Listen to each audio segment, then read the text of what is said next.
शनिवार को लाइन में लगकर इंतज़ार करते हुए मैं उनका सामना करने के लिए तैयार था कि यहाँ तक कि मेरे असली डैडी भी उनसे नाराज़ थे। मेरे असली डैडी, जिन्हें मैं गरीब डैडी कहता था, यह मानते थे कि मेरे अमीर डैडी बाल श्रम कानूनों का उल्लंघन कर रहे हैं और इस पूरे मामले की जांच होनी चाहिए। मेरे पढ़े लिखे गरीब डैडी ने मुझसे ये कहा कि मैं सभी तनख्वाह मांगूं, कम से कम 25 सेंट प्रति घंटा।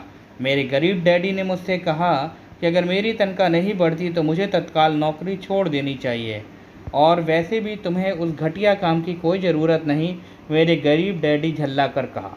शनिवार को सुबह 8 बजे फिर एक माइक के घर में उसी पुराने दरवाजे के अंदर घुस रहा था। कुर्सी पर बैठो और लाइन में इंतज़ार करो, माइक के डैडी मेरे घुसते ही कहा। वे अंदर जाकर अपने छोटे से ऑफिस में बैठ गए जो बेडरूम के पास था। मैंने कमरे में चारों तरफ देखा, परंतु मुझे माइक नहीं दिखा। अजीब से महसूस करते हुए मैंने उन्हीं दोनों महिलाओं के बगल में बैठ गया जो मुझे 4 हफ्ते पहले वहीं पर मिली थीं। वे मुस्कुराईं और सोफे पर थोड़ी सी खिसक गईं ताकि मैं भी बैठ सकूं। 45 मिनट गुजर गए और मैं उबल रहा था। दोनों महिलाएं उनसे मिलकर तकरीबन 30 मिनट पहले वहां से जा चुकी थीं। एक बूढ़ा सा आदमी वहां 20 मिनट तक बैठा और फिर वह भी निकल कर चला गया। घर खाली था और हवाई में खुशनुमा सुबह को मैं सीलन भरे अंधेरे में लिविंग रूम में बैठा हुआ था और इस बात का इंतजार कर रहा था कि एक लालची और बच्चों का शोषण करने वाला आदमी मुझसे बात करे। मैं सुन सकता था कि फ़ोन पर बात कर रहे थे, ऑफिस में इधर उधर के काम कर रहे थे और मुझे नज़रअंदाज कर रहे थे। मेरी इच्छा तो हो रही थी कि मैं उस घमंडी आदमी के बिना मिले ही घर लौट जाऊं, पर किसी वजह से मैं वहां रुक गया। आखिरी 15 मिनट बाद 9 बजे अमीर डैडी अपने ऑफिस से बाहर निकले। बिना कुछ कहे उन्होंने हाथ से मुझे इशारा किया और मैं उनके दबड़े नुमा ऑफिस में आ जाऊं। अमीर डैडी ने अपनी ऑफिस कुर्सी पर बैठते हुए कहा, या तो तुम्हारी तनख्वाह बढ़ाई जाए या तुम काम छोड़कर जा रहे हो ना। हाँ, समझौते के मुताबिक आप अपनी शर्त पूरी नहीं कर रहे हैं, मैंने लगभग आंसुओं से भीगे स्वर में कहा। 9 साल के बच्चे के लिए वयस्क का सामना करना बहुत डरावना था। आपने कहा था कि अगर मैं आपके लिए काम करूंगा तो आप मुझे पैसा कमाना सिखाएंगे। अपनी तरफ से आपके लिए काम किया तो मैंने कड़ी मेहनत की और इस काम के लिए मैंने आपसे बेसबॉल गेम की भी कुर्बानी दी, और आप अपने वादे से मुकर रहे हैं। आपने मुझे कुछ भी नहीं सिखाया। आप धोखेबाज हैं, जैसा शहर के सभी लोग कहते हैं। आप लालची हैं, आप केवल पैसा कमाना चाहते हैं और अपने कर्मचारियों का बिल्कुल ध्यान नहीं रखते। आपने मुझे इतनी देर तक बाहर बिठाए रखा और मेरा जरा सा भी इज्जत नहीं की। मैं एक छोटा सा बच्चा हूँ, अपने आपको मेरे साथ सबसे बेहतर बर्ताव करना चाहिए था। अमीर डैडी अपनी कुर्सी पर पीछे झुक गए। अपने हाथों की ठुड्डी तक लाकर उन्होंने मुझे घूरा। ऐसा लग रहा था जैसा कि वे मेरा विश्लेषण कर रहे थे। बुरा नहीं है, उन्होंने कहा, 1 महीने से भी कम समय में तुम वही भाषा बोल रहे हो जो ज़्यादातर कर्मचारी बोलते हैं। क्या? मैंने पूछा। मैं समझ नहीं पा रहा था कि वे क्या कह रहे थे और इसलिए मैंने अपना दुखड़ा रोना चालू रखा। मुझे लगता था कि आप अपने वादे पर कायम रहेंगे और मुझे कुछ सिखाएंगे। इसके बजाय आप तो मुझ पर अत्याचार करना चाहते हैं। यह तो जुल्म है, सरासर जुल्म। मैं तुम्हें सिखा तो रहा हूँ, अमीर डैडी ने धीमी आवाज़ में कहा। आपने मुझे क्या सिखाया? कुछ भी नहीं, मैंने गुस्से में कहा। एक बार मैं चंद सिक्कों में काम करने के लिए तैयार हो गया, उसके बाद तो आपने मुझसे बात तक नहीं की। 10 सेंट प्रति घंटे। मैं आपकी शिकायत सरकार से करूँगा। हमारे देश में भी बाल श्रम कानून है। आप तो जानते ही हैं कि मेरे डैडी सरकार के लिए काम करते हैं। शाबाश, अमीर डैडी ने कहा। अब तुम उन ज़्यादातर लोगों की भाषा बोल रहे हो जो कभी मेरे लिए काम करते थे। वे लोग जिन्हें या तो मैंने नौकरी से निकाल दिया या उन्होंने खुद मेरी नौकरी छोड़ दी। तो इस बारे में आपको क्या कहना है? मैंने पूछा, और मुझे यह लग रहा था कि कम उम्र के बावजूद मैं बहादुरी से बातें कर रहा था। आपने मुझसे झूठ बोला, आपके लिए काम किया और आपने अपना वादा पूरा नहीं किया। आपने कुछ भी नहीं सिखाया। कौन कहता है कि मैंने तुम्हें कुछ नहीं सिखाया? मेरे अमीर डैडी ने शांति से कहा। मैंने 3 हफ्ते तक काम किया और इस बीच आपको सीखना तो दूर रहा, मुझसे कभी बात तक नहीं की। मैंने व्यंग भरे अंदाज में कहा। क्यों, क्या सिखाने का मतलब केवल भाषण या बातचीत का ही होता? अम्मी डैडी ने पूछा। और क्या, मैं जवाब दिया। इस तरह से वे तुम्हें स्कूल में सिखाते हैं, उन्होंने मुस्कुरा कर कहा, परंतु ज़िंदगी में तुम्हें इस तरह नहीं सिखाती। और मेरा यह मानना है कि ज़िंदगी सबसे बढ़िया टीचर होती है। ज़्यादातर वक्त ज़िंदगी आपसे बातें नहीं करती है, यह एक तरह से आपको धक्का देती है। हर धक्के के जरिए ज़िंदगी आपसे कहती है, जाग जाओ, मैं तुम्हें कुछ सिखाना चाहती हूँ। यह आदमी कैसी बेसिप बेसिप बेसिर यह आदमी कैसी बेसिर पर की बातें कर रहा है। मैंने अपने आप से पूछा, ज़िंदगी अगर मुझे धक्का देती तो इसका मतलब यह है कि ज़िंदगी मुझसे बात करेगी। अब मैं जान चुका था कि मुझे यह काम तत्काल छोड़ देना चाहिए। मैं किसी ऐसे आदमी से बातें कर रहा था जो पागल था और जिसे ताले में बंद रहने की ज़रूरत थी। अगर तुम ज़िंदगी के सबक सीखते हो तो इससे तुम्हें बहुत फ़ायदा होगा। अगर तुम ऐसा नहीं करती हो तो ज़िंदगी तुम्हें लगातार धक्के देती रहेगी। लोग जो दो चीज़ें करते हैं, कुछ लोग ज़िंदगी के धक्कों को सहन करते चले जाते हैं, बाकी लोग गुस्सा हो जाते हैं और ज़िंदगी को धक्का दे देते हैं। परंतु वे धक्का देते हैं अपने बॉस को, अपने काम को, अपनी पत्नी या पति को। वे यह नहीं जानते कि ज़िंदगी उन्हें धक्का दे रही है। मैं नहीं जानता था कि किस बारे में बात कर रहे थे। ज़िंदगी हम सबको धक्के मारती है। कुछ लोग हार मान लेते हैं, बाकी के लोग लड़ते हैं। कुछ लोग सबक सीख लेते हैं और आगे बढ़ जाते हैं। वे ज़िंदगी के धक्कों का स्वागत करते हैं। इन गिने चुने लोगों के लिए इसका एक मतलब होता है कि उन्हें कुछ नया सीखना चाहिए। वे सीखते हैं और आगे बढ़ जाते हैं। ज़्यादातर लोग छोड़ देते हैं और कुछ लोग तुम्हारी तरह लड़ते भी हैं। अम्मी डैडी खड़े हो गए और उन्होंने टूटी फूटी खिड़की को बंद किया। अगर तुम यह सबक सीख लेते हो तो तुम एक समझदार, अमीर और सुखी युवक बन सकते हो।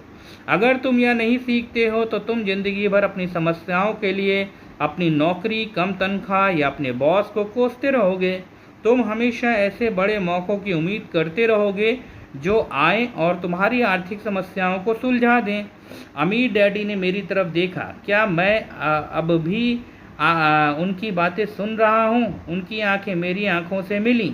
हम एक दूसरे की तरफ देखते रहे और हमारी आंखों के बीच संप्रेक्षण की धाराएं बहने लगीं।